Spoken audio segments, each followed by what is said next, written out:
Rubber സംരക്ഷണ സമ്മേളനത്തിൽ ഈ സംരക്ഷണ സമിതിയുടെ ഈ പൊതുയോഗത്തിൽ അധ്യക്ഷനായിരിക്കുന്ന പ്രിയപ്പെട്ട ഈ സമിതിയുടെ ചെയർമാൻ മുജീബ്, നമുക്ക് സ്വാഗതം ആശംസിച്ച പ്രിയപ്പെട്ട സമിതിയുടെ കൺവീനർ അഡ്വക്കേറ്റ് ഷിബു, ഈ സമ്മേളനം ഉദ്ഘാടനം ചെയ്യാൻ എത്തിയിട്ടുള്ള ഏവർക്കും പ്രേമികളിൽ നീതിയുടെ ബോധ്യങ്ങൾ പകർന്നു വരുന്ന പ്രിയപ്പെട്ട ഉസ്താദ് ഈ ചെല്ലാർ മൗലവി ഖാസിം, ഇവിടെ പങ്കെടുക്കുന്ന എം.എ. അബ്ദുൽ വാഹിദ്, ശ്രീങ്കീര് ഗ്രാമപഞ്ചായത്തിന്റെ പ്രസിഡന്റ്, ഷബീസല മണ്ഡലം president Indian National Congress, Nizam Mudappuram മണ്ഡലം പ്രസിഡന്റ് SDPI, എം.എൽ.എ. സഫീർ ജില്ലാ കമ്മിറ്റി അംഗം എൻകാർ പാർട്ടി, ജസീം മണ്ഡലം general secretary Muslim League, Abdul Salam A മണ്ഡലം വൈസ് പ്രസിഡന്റ് PUP, ഹാരിസ് ഹസ്സനി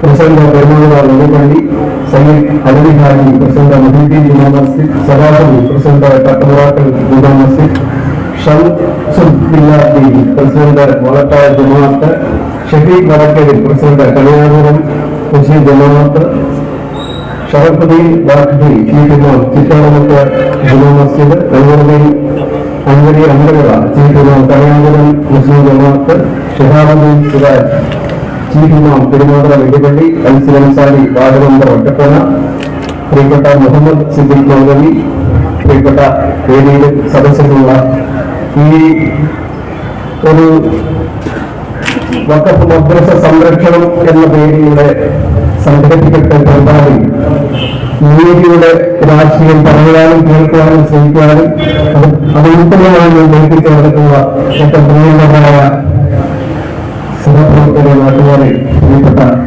സുഹൃത്തുക്കളെ, നമുക്കറിയാം ഈ രാജ്യത്തെ ഒരു പൊതു തെരഞ്ഞെടുപ്പ് നടന്നിട്ട് ഏതാണ്ട് 6 മാസങ്ങളെ ആവുന്നു. ജനാധിപത്യത്തിലും മതേതരത്വവും ഏറെ ഉദ്ഘോഷിക്കപ്പെടുന്ന ഒരു നാട്ടിൽ നമ്മളൊക്കെ ആളുകൾ ഇന്ത്യൻ പാർലമെന്റ് ഇടയ്ക്കതിന് ശേഷം ഈ കഴിഞ്ഞ 6 മാസം കൊണ്ട് ഈ രാജ്യത്തെ ബുൾഡോസിംഗ് ഒരു കലാപരിപാടികൾ തകർക്കപ്പെട്ടിട്ടുള്ള ഭവനങ്ങൾ, ആരാധനാലയങ്ങൾ, സ്ഥാപനങ്ങൾ, അവരുടെ എണ്ണം ഞെട്ടിപ്പിക്കുന്നതാണ്. ലക്ഷത്തിന് മേളിലുള്ള ഒരു കണക്കാണ് ഏറ്റവും അവസാനം ഇന്ത്യയിലെ സുപ്രീം കോടതിയിൽ സമർപ്പിക്കപ്പെട്ടത്. അത്തരത്തിലുള്ള ഒരു രാജ്യ സാഹചര്യം ഈ തെരഞ്ഞെടുപ്പിന് ശേഷവും BJP പ്രവർത്തകർ 3-2 ഭൂരിപക്ഷം ലഭിക്കും എന്ന ഉത്തമ വിശ്വാസത്തിൽ നിന്ന് അവരെ തകർത്തെറിഞ്ഞതിന് ശേഷവും ഈ രാജ്യത്ത് നിരന്തരമായി മനുഷ്യരെ ശത്രുക്കളാക്കിക്കൊണ്ട് അവരുടെ ജീവിത ഉപാധികളെ, വീടുകളൊക്കെ തകർത്തെറിയുന്ന ഒരു കാഴ്ച. ഏറ്റവും അവസാനത്തെ ഡേറ്റ പ്രകാരം 5.5 ലക്ഷത്തോളം വീടുകൾ, ആരാധനാലയങ്ങൾ, സ്ഥാപനങ്ങളൊക്കെ തകർക്കപ്പെട്ട ഒരു രാജ്യത്താണ് നമ്മൾ ജനാധിപത്യം എന്നൊക്കെ പറഞ്ഞ് ഇപ്പോഴും ജീവിച്ചുകൊണ്ടിരിക്കുന്നത്. അവിടെയാണ് ഇത്തരത്തിൽ ഒരു കടന്നേറ്റത്തിനെതിരെ, കയ്യേറ്റത്തിനെതിരെ, ജനാധിപത്യ വിരുദ്ധമായ സംഗതികൾക്കെതിരെയൊക്കെ ഇത്തരത്തിൽ സമ്മേളിക്കേണ്ടി വരുന്നത്. നമുക്കറിയാം, നമ്മുടെ രാജ്യം പട്ടിണിയുടെ ശ്രേണിയിൽ 105-ാമതാണ്. ലോകത്തെ പട്ടിണിയുള്ള രാജ്യങ്ങളിൽ നമ്മുടെ തൊട്ടടുത്ത അയൽ രാജ്യങ്ങൾ അവയെക്കാളൊക്കെ പിന്നിലായിക്കൊണ്ട് ഈ രാജ്യത്ത് ചർച്ച ചെയ്യാത്ത രീതിയിൽ ഈ രാജ്യത്തെ ദാരിദ്ര്യത്തെ മറച്ചു വയ്ക്കപ്പെടുന്ന ഒരു രാഷ്ട്രീയ സാഹചര്യമാണ് നമുക്കുള്ളത്. ഈ തെരഞ്ഞെടുപ്പുകളൊന്നും അത്തരത്തിലൊരു ചർച്ച പോലും വന്നിട്ടില്ല. രാജ്യത്ത് വലിയ പട്ടിണിയാണ്, ജനങ്ങൾ വലിയ ബുദ്ധിമുട്ടിലാണ്, എല്ലാത്തിനും നികുതിയാണ്. അന്താരാഷ്ട്ര വിപണിയിലെ വിലയനുസരിച്ചാണെങ്കിൽ 50-നും 60-നും ഒക്കെ വിൽക്കേണ്ടിയിരിക്കുന്ന ഇന്ധനങ്ങളുടെ വില 107-ലാണ്. അത്തരത്തിൽ പെട്രോളിന്റെ അടക്കമുള്ള വർദ്ധിത നികുതി, നമ്മളിട്ടിരിക്കുന്ന ഈ ഷർട്ടടക്കമുള്ള സാധനങ്ങളുടെ പേരുള്ള നികുതി കഴിഞ്ഞ 1 വർഷത്തിന് മുമ്പത്തേക്കാൾ എത്രയോ വർദ്ധിച്ചിരിക്കുകയാണ്. പുതുതായിട്ട് GST ഏർപ്പെടുത്തിയിരിക്കുക. ഈ രാജ്യത്തെ സ്വാതന്ത്ര്യത്തെ അനുബന്ധിച്ച് ഉപ്പ് സത്യാഗ്രഹം വലിയ തോതിൽ നടന്ന ഒരു നാളാണ്. എന്തിനായിട്ട് ഉപ്പ് സത്യാഗ്രഹം? ഉപ്പിന് മേലുള്ള നികുതിക്ക് കൊളോണിയൽ ഭരണകൂടത്തിനെതിരെ രാജ്യം നടത്തിയ ചെറുത്തുനിൽപ്പാണ്.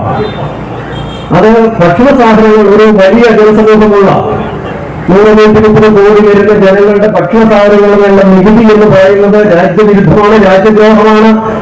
അതൊരു കൊളോണിയൽ വൈദേശിക ഭരണകൂടമാണെങ്കിൽ പോലും അതിനെ ചേർത്ത് നിൽക്കണമെന്നുള്ള, അതിനെ ചെറുക്കണമെന്നുള്ള രാജ്യസ്നേഹികളുടെ പോരാട്ടമാണ്. അതിന്റെ പേരാണ് ചരിത്രത്തിൽ ഉപ്പ് സത്യാഗ്രഹം എന്ന് രേഖപ്പെടുത്തിയിരിക്കുന്നത്. എന്നാൽ ഞാനൊന്ന് ചോദിക്കട്ടെ, ഈ നികുതികളൊക്കെ ഇങ്ങനെ പെരുകി വരുമ്പോൾ എവിടെയെങ്കിലും നിങ്ങൾ തെരുവിൽ ഒരു കലാപം നടക്കുന്നു? വഴിക്ക് മേലും തുണിക്ക് മേലും പെട്രോളിന് മേലും മനുഷ്യൻ ജീവിത വളരെ ദുസ്സഹമാക്കുന്ന ഈ ലോകത്തിലെ തന്നെ ഏറ്റവും നികുതി ചെലുത്തുന്ന ഒരു രാജ്യമായി നമ്മുടെ രാജ്യം മാറുമ്പോ ഇത് പാടില്ല. രാജ്യത്തെ സ്ഥാപിച്ചെടുക്കുന്നതിന് വേണ്ടി പോരാടിയ മനുഷ്യരുടെ സങ്കല്പത്തിലുള്ള ഒരു രാജ്യമല്ല എന്നുള്ള നിലയിൽ നമ്മുടെ പ്രഖ്യാപിത രാഷ്ട്രീയ പാർട്ടികൾ തെരുവ് നിൽക്കുന്ന കാഴ്ച നിങ്ങൾ കണ്ടിട്ടുണ്ടോ? ഇപ്പൊ പാർലമെന്റ് സമ്മേളനം നടന്നുകൊണ്ടിരിക്കുകയാണ്. കഴിഞ്ഞ ഏതാനും ആഴ്ചകളായി ഈ പാർലമെന്റ് സമ്മേളനം നടന്നുകൊണ്ടിരിക്കുകയാണ്. നിങ്ങൾ വയനാട്ടിൽ നിന്ന് ജയിച്ച പ്രിയങ്ക ഗാന്ധി സത്യപ്രതിജ്ഞ ജീവിതത്തെ നിങ്ങൾ തീർച്ചയായിട്ടും അറിഞ്ഞിട്ടുണ്ടോ?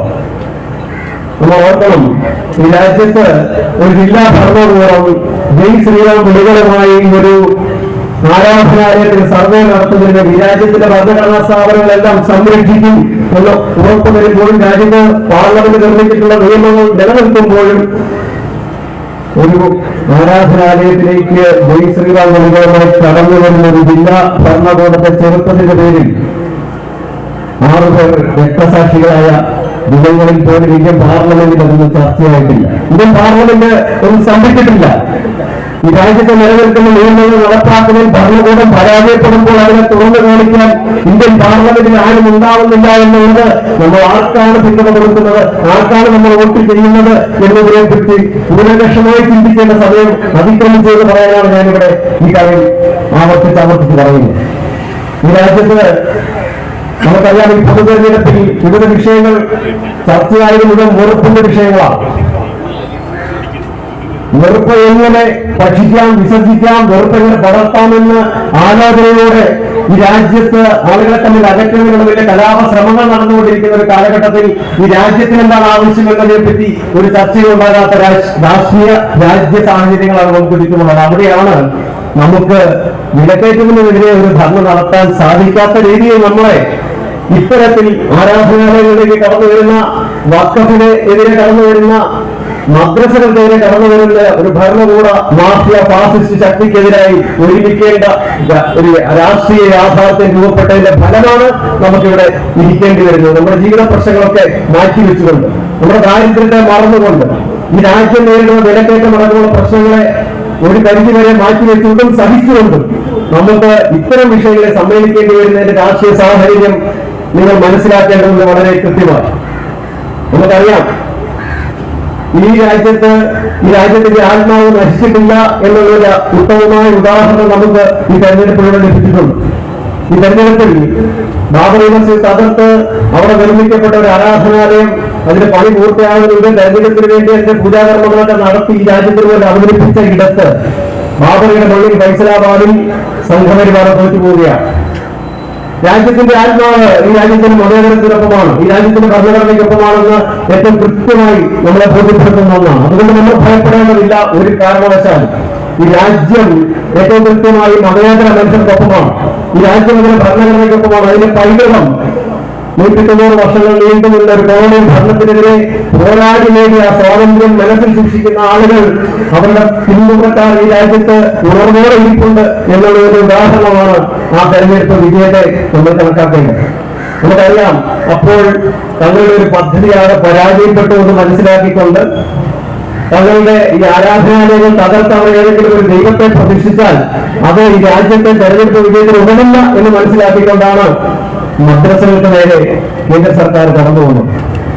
മദ്രസകളിൽ ഇടപെടുകയും മദ്രസകളെ തകർക്കുകയും ചെയ്യുന്ന ഉദ്ദേശത്തോടുകൂടി കടന്നു വരുമ്പോൾ നിങ്ങൾ ഓർക്കണം, ഈ രാജ്യത്ത് വളരെ വ്യക്തമായി മദ്രസകൾ ഇടപെടാൻ ഒരു ശക്തിയെയും അനുവദിക്കുകയില്ല എന്ന് ഉദ്ദേശം പ്രഖ്യാപിച്ച ഒരു രാഷ്ട്രീയ പാർട്ടിയുടെ പ്രതിനിധിയായിട്ടാണ് ഞാൻ നിങ്ങളുടെ മുന്നിൽ നിൽക്കുന്നത്, അഭിമാനത്തോടെ. അതുപോലെ തന്നെയാണ് വഖഫ്. ഇവിടെ പ്രാസംഗികൾ ധാരാളമുണ്ട്, വളരെ വിശദമായി അവർക്ക് സംസാരിക്കും. ഇക്കാര്യത്തിൽ പണ്ഡിതോചിതമായ അഭിപ്രായങ്ങൾ പറയാൻ കഴിവുള്ള ആളുകൾ വളരെയേറെ ഈ രാജ്യത്തെ തന്നെ പ്രമുഖരായ ആളുകൾ ഇവിടെ ഉള്ളത് കൊണ്ട് ഞാൻ വളരെ വിശദമായിട്ട് അതിലേക്ക് പോകുന്നില്ല. പക്ഷേ നമ്മുടെ വഖഫ് എന്ന് അധികമൊന്നും കേട്ടിട്ടില്ലാത്തൊരു വാർത്തയാണ്. മോദിയുടെ 2ാം വരവിന്റെ 10 വർഷങ്ങൾ കഴിയുമ്പോഴും വഖഫ് ഒരു വലിയ ചർച്ചയോ പ്രശ്നമോ വഖഫ് എവിടെയെങ്കിലും ഇടപെട്ടതായോ വഖഫ് ബോർഡ് നോട്ടീസ് അയച്ചതായോ ഒന്നും നമ്മൾ കേട്ടിട്ടില്ല. പക്ഷേ ഈ രാജ്യത്ത് മുസ്ലിം ആത്മാഭിമാനത്തെ തകർക്കുക എന്നുള്ള ഏറ്റവും കൃത്യമായ RSSന്റെ അജണ്ടയുടെ ഭാഗമായി കേന്ദ്ര സർക്കാർ വഖഫിനെ ഭേദഗതി ചെയ്തുകൊണ്ടുള്ള ഒരു ബില്ല് കൊണ്ടുവരിക. ആ ബില്ലോടുകൂടി വഖഫ് എന്ന ആ സംവിധാനം തന്നെ മാറിപ്പോവുകയാണ്. വഖഫുമായി ബന്ധപ്പെട്ട എല്ലാ അടിസ്ഥാനങ്ങളെയും തകർത്തെറിഞ്ഞുകൊണ്ട് വഖഫിനെ എങ്ങനെ RSSന്റെ ഒരു സംവിധാനമായി മാറ്റാമെന്നുള്ളതിന്റെ, വഖഫിന്റെ സ്വത്തുക്കളാകെ തട്ടിയെടുക്കാമെന്നുള്ളതിന്റെ, എന്തിനു വേണ്ടി ആളുകൾ വഖഫ് ചെയ്തോ, എന്തിനു വേണ്ടി ദാനം ചെയ്തോ, അതിനെയൊക്കെ മറികടക്കാനുള്ള ഉദ്ദേശത്തോടുകൂടി ഇന്ത്യൻ പാർലമെന്റിൽ ഒരു നിയമം അവതരിപ്പിച്ചുകൊണ്ട് അതിന് ബോധപ്രദമായ ഒരു പൊതുബോധത്തെ എങ്ങനെ സൃഷ്ടിച്ചെടുക്കാം എന്നുള്ളതിന്റെ ഉത്തമ ഉദാഹരണമായി ഈ രാജ്യത്ത് ഓരോരോ പ്രദേശങ്ങളിൽ ഇടപെടലുകൾ ഉണ്ടായിക്കൊണ്ടിരിക്കുകയാണ്. അതുമായി ബന്ധപ്പെട്ട് നമുക്കറിയാം, ഞാൻ കോട്ടയത്തു നിന്നാണ് വരുന്നത്. അക്ഷരങ്ങളുടെ നഗരി എന്നൊക്കെയാണ് പറയുന്നത്. പക്ഷേ കോട്ടയത്ത് ക്രിസ്ത്യൻ മേഖലകളിലാകെ ഇപ്പോൾ ഒരു പ്രത്യേക പരിപാടി നടന്നുകൊണ്ടിരിക്കുകയാണ്. വഖഫ് അധിനിവേശ വിരുദ്ധ സമ്മേളനം. അധിനിവേശം എന്ന് മാത്രം നമുക്ക് വളരെ കൃത്യമായിട്ട് അറിയാം. ഇസ്രായേൽ ഫലസ്തീനിലേക്ക് അധിനിവേശം നടത്തി അതിനെ ചെറുക്കാൻ വേണ്ടി നമ്മൾ വലിയ പോരാട്ടമൊക്കെ നടത്തിയിട്ടുള്ള ആളുകളാണ്. എന്റെ നാട്ടിൽ ഇങ്ങനെ അക്ഷരം അറിയാത്ത ആളുകൾ ഈ വഖഫ് എന്നതിന്റെ വാക്കിന്റെ അർത്ഥവും അധിനിവേശം എന്ന വാക്കിന്റെ അർത്ഥമൊക്കെ തീർച്ചയായിട്ടും ഇവിടെ വിശദീകരിക്കപ്പെടുമെന്ന് ഞാൻ പ്രതീക്ഷിക്കുന്നു. പക്ഷേ വഖഫ് ദാനം എന്ന് പറയുന്ന ഒരു സംഗതി എങ്ങനെയാണ് അധിനിവേശമാകുന്നത്? അതുപോലും അറിയത്തില്ലാത്ത അല്പബുദ്ധികളാണ് ഈ നാട്ടിലെമ്പാടും ഉള്ളത്. അതിനൊക്കെ വകവെച്ചു കൊടുക്കുന്ന, വെറുപ്പ് പ്രചരിപ്പിക്കുക എന്നുള്ള ഒരേ ഉദ്ദേശത്തോട് നടക്കുന്ന ഇത്തരം കാര്യങ്ങളെല്ലാം വകവെച്ചു കൊടുക്കുന്ന ഒരു ആഭ്യന്തര വകുപ്പാണ് നമുക്കുള്ളതെന്ന് നിർഭാഗ്യവശാൽ കേരളത്തിലെ മണ്ണിൽ നിന്ന് ഒരു പഴയകാല കമ്മ്യൂണിസ്റ്റുകാരൻ എന്നുള്ള നിലയിൽ പറയുന്നതിൽ അങ്ങേയറ്റം വെച്ചിരിക്കുകയാണ്. നിർബാധം വെറുപ്പ് പറയുന്നതിന് ഇവിടെ യാതൊരു തടസ്സവുമില്ല. ഏത് നുണയും പറയുന്നതിലൂടെ യാതൊരു തടസ്സവുമില്ല. ഇത്തരത്തിലൊരു രാഷ്ട്ര സാഹചര്യമാണ് നമ്മുടെ നാട്ടിൽ ഉണ്ടായിക്കൊണ്ടിരിക്കുന്നത്. ഇതൊക്കെ മനസ്സിലാക്കേണ്ടതുണ്ട്. എന്താണ് ഈ നാട്ടിൽ ഇത്രയേറെ വെറുപ്പ് പറയാനുള്ള സാഹചര്യങ്ങൾ ഒരു ഭരണകൂടങ്ങൾ ഒരുക്കി കൊടുക്കുന്നതിന് പിന്നിലുള്ള എന്ത് ദൈവവികാരമാണ്? വഖഫ് അധിനിവേശം എന്ന പേരിലൊക്കെ അതെന്താണെന്ന് വിശദീകരണം ചോദിക്കാൻ പോലും ഈ രാജ്യത്തെ ഭരണാധികാരികൾ തയ്യാറാകുന്നില്ലെന്ന് മാത്രമല്ല, കേന്ദ്ര ഭരണമാണെങ്കിൽ അതിനുവേണ്ടിയുള്ള നിലപാടാണല്ലോ കൃത്യമായിട്ട് എടുത്തുകൊണ്ടിരിക്കുന്നത്. അപ്പൊ രാജ്യത്തിനുള്ളിൽ ഇത്തരത്തില് ആഭ്യന്തര ശത്രുക്കളെ സൃഷ്ടിച്ചുകൊണ്ട് ഒരു വിഭാഗത്തെ ഉന്മൂലനം ചെയ്യുക, അവരുടെ അവകാശങ്ങളെ ഹരിക്കുക, അവരുടെ ഭരണഘടനാപരമായിട്ടുള്ള എല്ലാ മനുഷ്യാവകാശങ്ങളെ ധ്വംസിക്കുക, UAP പോലുള്ള നിയമങ്ങൾ തിരുത്തിക്കൊണ്ട് ലക്ഷക്കണക്കിന് മനുഷ്യരെ തടവിൽ പാർപ്പിക്കുക തുടങ്ങിയ അജണ്ടകളോടെ ഒരു ഭരണകൂടം ഇങ്ങനെ രംഗത്ത് വരുമ്പോൾ പ്രിയപ്പെട്ട മനുഷ്യരെ ഞാൻ ഏറ്റവും കൃത്യമായി നിങ്ങളുടെ ഇവിടെ വരാനും ധൈര്യപൂർവ്വം വേദിയിൽ സദസ്സിലൊക്കെ ഇരിക്കാനും കാണിക്കുന്ന നിങ്ങളുടെ ആത്മാഭിമാനത്തെ ഞാൻ ഏറ്റവും കൃത്യമായി അഭിവാദ്യം ചെയ്യുകയാണ്. കാരണം ധൈര്യമുള്ളവർക്ക് പറ്റുകയും ഏറ്റവും ധൈര്യത്തോടെ ഏറ്റവും ആത്മാഭിമാനത്തോടെ ഞാൻ ഈ രാജ്യത്തിന്റെ ഈ ഭരണഘടനയെ അനുസരിക്കുന്ന, നിയമവ്യവസ്ഥയെ മാനിക്കുന്ന ഒരു പൗരനായി ജീവിക്കുക തന്നെ ചെയ്യും എന്നുള്ള പ്രഖ്യാപനമായി ഞാനിവിടെ കണക്കാക്കുകയാണ്. രാജ്യത്ത് മൂന്നിനും ആഭ്യന്തര ശത്രുക്കളെ സൃഷ്ടിച്ചുകൊണ്ടാണ് സംഘപരിവാർ ഈ രാജ്യത്തിന്റെ അധികാരത്തിലേക്ക് കടന്നു വരുന്നത്. അപ്പൊ അത്തരത്തിലുള്ള ഒന്നാം ശത്രുവിന്റെ തകർച്ച പിന്നീട് ഒരു ശത്രുവും അവശേഷിക്കില്ല എന്നുള്ള അവരുടെ വളരെ കൃത്യമായ തിരിച്ചറിവാണ്. കേരളത്തിൽ ഈ 3 കൂട്ടം മനുഷ്യരാണ് കൂടുതലുള്ളത്. മുസ്ലിമുകളും ക്രൈസ്തവരും കമ്മ്യൂണിസ്റ്റുകൾ സമ്പന്നമാണ്. അവർ ഇപ്പോഴും ബംഗാൾ ത്രിപുരയൊക്കെ പോയതിനു ശേഷം കേരളത്തിൽ എണ്ണത്തിൽ കൂടുതൽ ഭരണം നടത്തുന്നവരാണ്. അപ്പൊ ഈ 3 കൂട്ടരെ സമ്പന്നമായ ഒരു നാട്ടിൽ ഇത്രയേറെ മുറത്ത് പ്രചരിപ്പിക്കുന്ന രീതിയിൽ കാര്യങ്ങൾ മുന്നോട്ട് പോകുന്നത് വലിയ അപകടമാണ്. കേരളത്തിലാണ് ഇന്ത്യയിൽ തന്നെ ഏറ്റവും കൂടുതൽ വെറുപ്പിന്റെ സാക്ഷരതയൊക്കെ നേടിയത് തന്നെ ഇത്തരത്തിലുള്ള കാര്യങ്ങൾക്ക് വേണ്ടിയായിരുന്നു എന്ന് നമ്മൾ വളരെ ലജ്ജയോടുകൂടി ചിന്തിക്കണം. ഞാൻ SDPയുടെ സംസ്ഥാന സമിതി അംഗം എന്നുള്ള നിലയിൽ എന്റെ പാർട്ടിയുടെ രാഷ്ട്രീയം പറഞ്ഞുകൊണ്ട് അവസാനിപ്പിക്കുക. വഖഫ് മദ്രസ സംരക്ഷണവുമായി ബന്ധപ്പെട്ട് പാർട്ടിക്ക് വളരെ കൃത്യമായ നിലപാടുകളുണ്ട്. മദ്രസകളെ കൃത്യമായി തെരുവിലിറങ്ങി സംരക്ഷിക്കുന്നത് പ്രഖ്യാപിക്കാൻ ആവശ്യമുള്ള കേരളത്തിലെ ഇന്ത്യയിലെ 21 സംസ്ഥാനങ്ങൾ പ്രവർത്തിക്കുന്ന നെഞ്ചുറപ്പോടെ സംഭാവന പ്രതിരോധത്തിന്റെ പ്രസ്ഥാനമാണ് സ്വന്തമായി പാർട്ടി. വഖഫുമായി ബന്ധപ്പെട്ട് നിലമ്പൂരുമായി ബന്ധപ്പെട്ട് നാട്ടിലെ കലാപശ്രമങ്ങൾ നടക്കുന്നു. അപ്പൊ ഇത്തരത്തിലുള്ള കലാപങ്ങൾക്ക് വഴിമതി ഇട്ടുകൊണ്ട് മുന്നോട്ട് പോകുന്ന ആളുകൾ നിർഭാഗ്യവശാൽ എന്റെ നിയോജകമണ്ഡലത്തിൽ തന്നെ പെട്ടതാ. പൂഞ്ഞാർ നിയോജകമുണ്ട്. ഞാൻ അവിടെ നിന്നാണ് വരുന്നത്. ഈരാറ്റുപേട്ട ഇറങ്ങുന്ന പൂഞ്ഞാറിൽ നിന്നാണ് വരുന്നത്.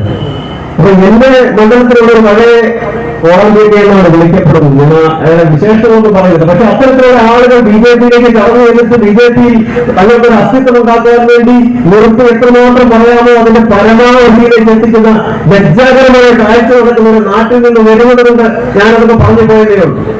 അപ്പൊ മുനമ്പൊക്കെ വലിയ ചർച്ചയാകുന്ന ഒരു നാടാണ്.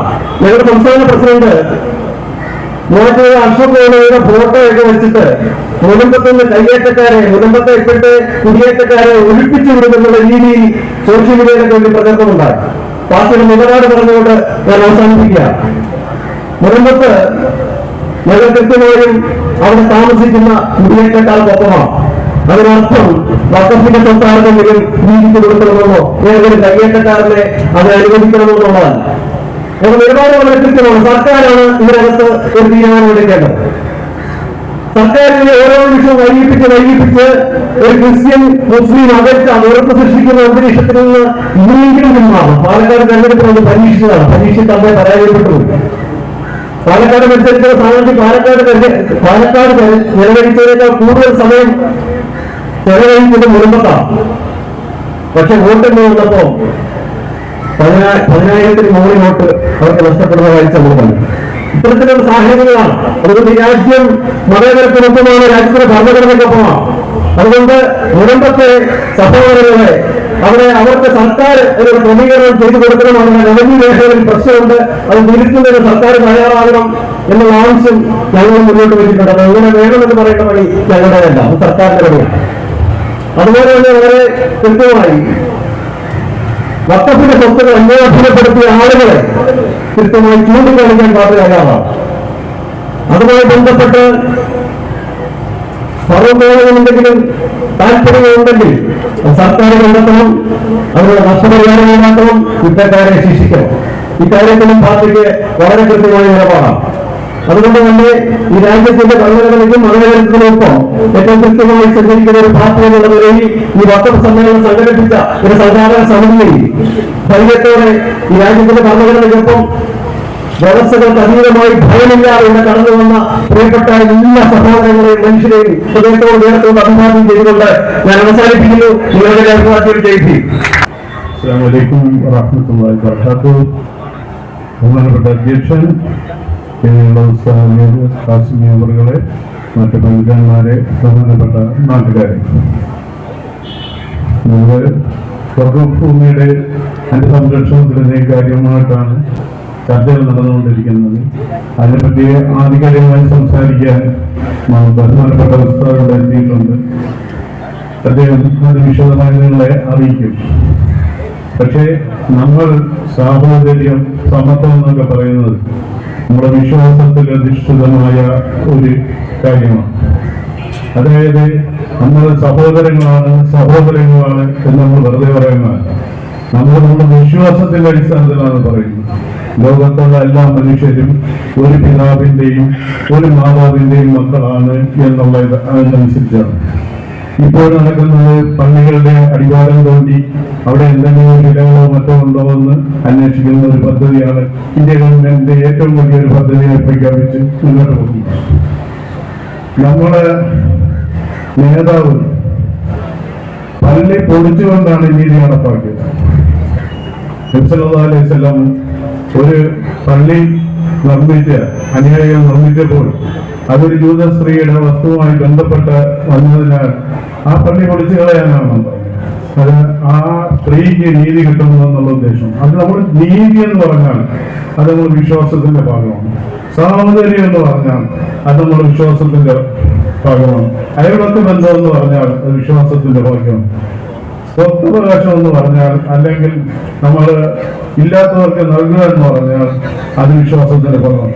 കൃത്യമായി നമ്മുടെ ജീവിത ഇടപാടുകൾ മൊത്തവും നമ്മളെ ചലനങ്ങൾ പോലും വിശ്വാസവുമായി ബന്ധപ്പെട്ടാണ്.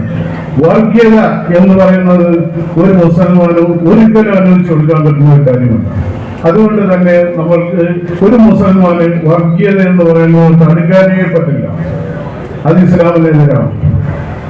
നിങ്ങൾക്കറിയാം, വഖഫ് ഭൂമിയുടെ ചെറിയൊരു സ്വത്തിന്റെ വിഷയമല്ല. അതായത് ആന്ധ്രയിൽ മാത്രം 81,000 ഏക്കർ ഭൂമിയാണ് വഖഫ് സ്വത്ത് നഷ്ടപ്പെട്ടിരിക്കുന്നത്. അതേപോലെ തന്നെ നമ്മൾ പറയുന്ന അംബാനിയുടെ ആഡംബര സൗധം, ആകാശം മുട്ട ഉയർന്നിരിക്കുന്ന സൗധം, അത് നമ്മൾ വിചാരിക്കുന്നത് പോലെ അദ്ദേഹത്തിന്റെ വകയൊന്നുമല്ല, അത് വഖഫ് ഭൂമിയിലാണ്. അതേപോലെ ഒരുപാട് ബാർ ഹോട്ടലുകൾ ഡൽഹിയിലും മറ്റുമൊക്കെ ഉയർന്നു നിൽക്കുന്നതെല്ലാം വഖഫ് ഭൂമിയിലാണ്. അള്ളാഹുവിന് സുജൂദ് ചെയ്യുന്ന മസ്ജിദിന്റെ പുരോഗതിക്കും മദ്രസകൾക്ക് വേണ്ടിയും ഒരു വിശ്വാസി തന്റെ വിശ്വാസമനുസരിച്ച് ഒരു ഗവൺമെന്റ് അല്ലെങ്കിൽ സംവിധാനത്തിനെ ഏൽപ്പിച്ച ഭൂമി, അവിടെ പാവപ്പെട്ട ഇസ്ലാമിന് അന്യമായ ഏറ്റവും നികൃഷ്ടവും നീചവുമായി ഇസ്ലാം കരുതുന്ന ആ പ്രവൃത്തിയിലോട്ടാണ് പോകുന്നത്. അതൊക്കെയാണ് മുസ്ലിങ്ങളെ വേദനിപ്പിക്കുന്ന പ്രധാന വിഷയങ്ങൾ. നമ്മൾ മനസ്സിലാക്കണം, ഒരുപാട് സ്വത്തുക്കൾ, ലക്ഷക്കണക്കിന് ഏക്കർ ഭൂമിയും അതോടനുബന്ധിച്ച കെട്ടിട സമുച്ചയങ്ങളും ഒക്കെ നമുക്ക് നഷ്ടപ്പെട്ടു. നമ്മൾ മിണ്ടാതിരിക്കുകയാണ്, നമ്മൾക്കൊന്നും വേണ്ട കാര്യം. നമ്മൾ സമാധാനത്തിന്റെ വശത്ത് തന്നെയാണ് ഇപ്പോഴും ഉള്ളത്. അതിനുള്ള കുറെ സംവിധാനങ്ങൾ നമ്മുടെ രാജ്യത്ത് നിയമങ്ങൾ ഉണ്ടാക്കി വെച്ചിട്ടുണ്ട്. അതിന്റെ ഭാഗമായാണ് അടിത്തറ കൊണ്ട് 6 എണ്ണത്തിന് കശാപ്പ് ചെയ്തപ്പോൾ സുപ്രീം കോടതിക്ക് ഇടപെടേണ്ടി വന്നത്. പല കാലത്തും കൂടിയാണെങ്കിൽ സുപ്രീം കോടതി അങ്ങനെയൊക്കെ ചില കാര്യങ്ങളെങ്കിലും ചെയ്യണതാണ് നമുക്ക് ഏറ്റവും വലിയ ആശ്വാസം നൽകുന്ന ഒരു കാര്യം. അതേപോലെ തന്നെയാണ് നമ്മുടെ വിശ്വാസത്തിന് വ്യതിചലിച്ചുകൊണ്ട് നമുക്കൊന്നും ചെയ്യാൻ കഴിയില്ല. ഒരു രീതിയിലും നമുക്കതുമായിട്ട് മുന്നോട്ട് പോകാൻ പറ്റില്ല. അന്യന്റെ ഭൂമിയിലൊന്നും തൊടാൻ നമുക്ക് യാതൊരു അവകാശമില്ല. അവന്റെ സ്വത്തുക്കൾ കൈയാറാൻ നമുക്ക് അവകാശമില്ല. അതുകൊണ്ട് തന്നെ നമ്മൾക്ക് ഈ രാജ്യത്ത് നമ്മുടെ വിശ്വാസത്തിലൂന്നി നമ്മുടെ വിദ്യാഭ്യാസം, മതവിദ്യാഭ്യാസ സ്ഥാപനങ്ങൾ സംരക്ഷിച്ച് നമ്മുടെ പള്ളികളിൽ സുജൂദ് ചെയ്ത് നമ്മൾ ഈ മണ്ണിൽ ലയിച്ചു ചേരേണ്ട ഒരു വിശ്വാസിയാണ്. അതിനു വേണ്ടിയാണ് നമ്മളുടെ ഈ പോരാട്ടം. ആ പോരാട്ടം മനസ്സിലാക്കുകയും അതിനോടൊപ്പം ചേർന്ന് നിൽക്കുകയും അതിനുവേണ്ട എല്ലാ സപ്പോർട്ടുകളും നീതിപൂർവമായ നിയമവഴികളിലൂടെ നമ്മൾ സ്ഥാപിച്ചെടുക്കണമെന്ന് മാത്രം പറഞ്ഞുകൊണ്ട് നിർത്തുന്നു. السلام عليكم ورحمة الله. الحمد لله والصلاة والسلام على أشرف رسول الله وعلى آله الفائزين برضا الله أما بعد. ആദരണീയരായ ഈ വഖഫ് മദ്രസ സംരക്ഷണ സമിതിയുടെ അധ്യക്ഷൻ ബഹുമാനപ്പെട്ട മുജീബ് അവர்கள், അതുപോലെ ഇവിടെ ഉദ്ഘാടനം നിർവഹിക്കാനിരിക്കുന്ന അഞ്ചാമത് അൽ കാസ്മി അവர்கள், മറ്റ് പരിമിത സുഹൃത്തുക്കളെ, ഭാരവാഹികളെ, പല മേഖലകളിൽ പ്രവർത്തിക്കുന്ന വിശിഷ്ട വ്യക്തിത്വങ്ങളെ, എല്ലാവർക്കും ഈ പരിപാടിയിൽ പങ്കെടുക്കുന്നതുമായി ബന്ധപ്പെട്ട് ജമാഅത്തിന്റെ മുസ്ലിം ജമാഅത്തിന്റെ പ്രസിഡന്റ് എന്ന നിലയ്ക്ക് ആദ്യമായി തന്നെ ആശംസ അർപ്പിക്കുകയാണ്.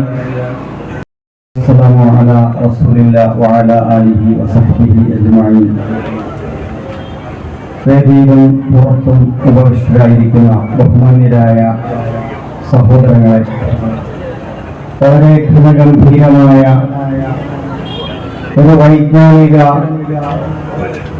മഴ പെയ്തു തോർന്ന ഒരു പ്രതീതിയിലാണ് നമ്മൾ. ഈ മഴയിൽ നിന്ന് ഇനി നല്ല വിളകളുണ്ടാവുക എന്നതാണ് പ്രധാനം. ആ കൃഷിഭൂമിയിൽ ചവിട്ടി വഹിക്കാതിരിക്കുക എന്നതായിരിക്കും ഈ വേദിയില് എന്നെപ്പോലുള്ള ആശംസ പ്രസംഗങ്ങൾ ചെയ്യേണ്ടതെന്ന് തോന്നിപ്പോവുകയാണ്. എങ്കിലും അതിനവസരം ഉണ്ടാവാതെ ഒരു കാര്യം മാത്രം ചേർത്ത് വെച്ചുകൊണ്ട് ഞാൻ നിർത്തുകയാണ്. വിശുദ്ധ ഖുർആൻ ഈ ദീനിനെ പരിചയപ്പെടുത്തിയത് ഹുവല്ലദീ അർസല റസൂലഹു ബിൽ ഹുദാ വദീനിൽ ഹഖ്, സന്മാർഗ്ഗവും സത്യദീനുമായി പ്രവാചകനെ നിയോഗിച്ചവനാണ് അല്ലാഹു. ദീനുൽ ഹഖ്, സത്യത്തിന്റെ വസ്തുതയുടെ പരമാർത്ഥത്തിന്റെ മതം അല്ലെങ്കിൽ ജീവിത ദർശനം എന്നാണ് ഇസ്ലാമിനെ പരിചയപ്പെടുത്തിയത്. ഈ ദീനുൽ ഹഖിന് മറ്റൊരു വിവക്ഷ കൂടി നമുക്ക് കാണാൻ കഴിയും. അവകാശത്തിന്റെ മതം, ബാധ്യതാ നിർവഹണത്തിന്റെ മതം. ഇസ്ലാം എന്നത് പ്രപഞ്ചനാഥനായ പടച്ചവനോടും പടപ്പുകളോടുമുള്ള അവകാശ നിർവഹണത്തിന്റെ, ബാധ്യതാ നിർവഹണത്തിന്റെയും അവകാശത്തിന്റെയും മതമാണ്. ആ അർത്ഥത്തിൽ നമ്മുടെ അവകാശങ്ങളും ബാധ്യതകളും സാമൂഹിക ജീവിതത്തിൽ തിരിച്ചറിഞ്ഞുകൊണ്ട് മുമ്പോട്ട് പോകാൻ നമുക്ക് കഴിയേണ്ടതുണ്ട്. ആ അർത്ഥത്തിൽ രാഷ്ട്രീയമായ പ്രബുദ്ധത നേടിക്കൊണ്ട് നമുക്ക് മുമ്പോട്ട് പോകാൻ കഴിയട്ടെ എന്ന് ആശംസിച്ചുകൊണ്ട് വിനീതമായ എന്റെ വാക്കുകൾ ഉപസംഹരിക്കുന്നു. അൽഹംദുലില്ലാഹി റബ്ബിൽ ആലമീൻ. വസ്സലാമു അലൈക്കും വറഹ്മത്തുള്ളാഹി വബറകാതുഹു. നന്ദി അറിയിച്ചിട്ടുള്ളത് ഈ സമ്മേളനത്തിൽ നന്ദി അറിയിച്ചുകൊണ്ട് സംസാരിക്കുക വഖഫ് മദ്രസ സംരക്ഷണ സമിതി കൺവീനറും SDPI ചിറയൻകീഴ് പഞ്ചായത്ത് പ്രസിഡന്റുമായ സിദ്ദീഖ് മൗലവി ആദരവോടുകൂടി ഈ വേദിയിലേക്ക് സ്വാഗതം ചെയ്യുന്നു.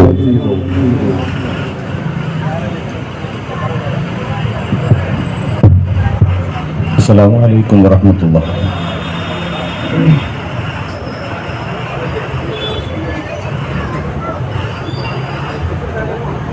അൽഹംദുലില്ലാഹ് വസ്സലാത്തു വസ്സലാമു അലാ അഷ്റഫിൽ മുർസലീൻ വഅലാ ആലിഹി വസഹ്ബിഹി അജ്മഈൻ. അമ്മാ ബഅദ്.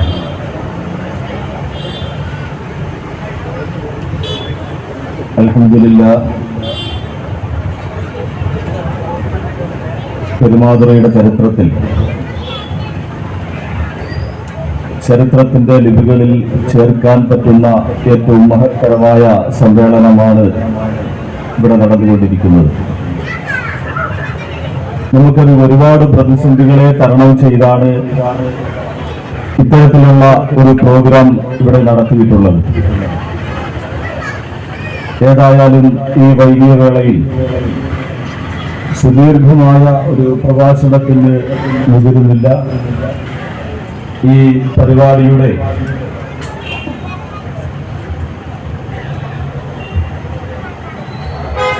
സമാപനത്തിന് നന്ദി പറയുക എന്നുള്ളതാണ് എന്റെ കർത്തവ്യം.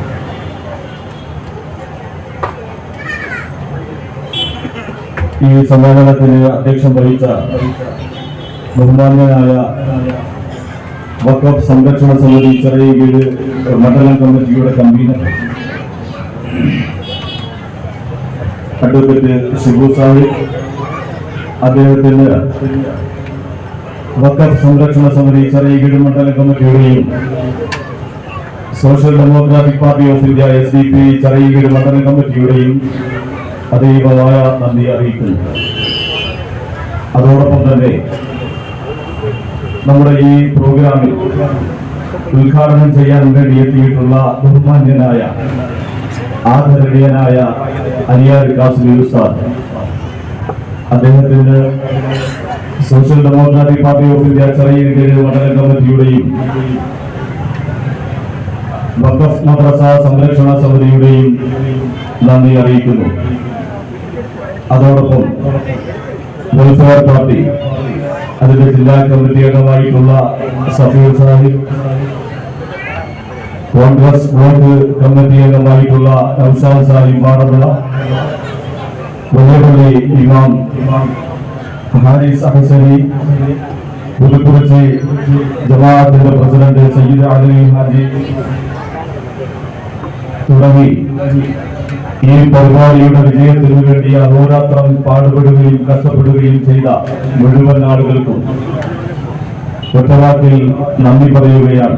സോഷ്യൽ ഡെമോക്രാറ്റിക് പാർട്ടി ഓഫ് ഇന്ത്യയുടെയും ചിറയൻകീഴ് വഖഫ് സംരക്ഷണ സമിതിയുടെയും പേരിൽ ഈ പരിപാടിയുടെ വിജയത്തിൽ ഇവിടെ എത്തിച്ചേർന്ന മുഴുവൻ ജനങ്ങൾക്കും നന്ദി പറഞ്ഞുകൊണ്ട് അവസാനിപ്പിക്കുന്നു. അസ്സലാമു അലൈക്കും വറഹ്മത്തുള്ളാഹി.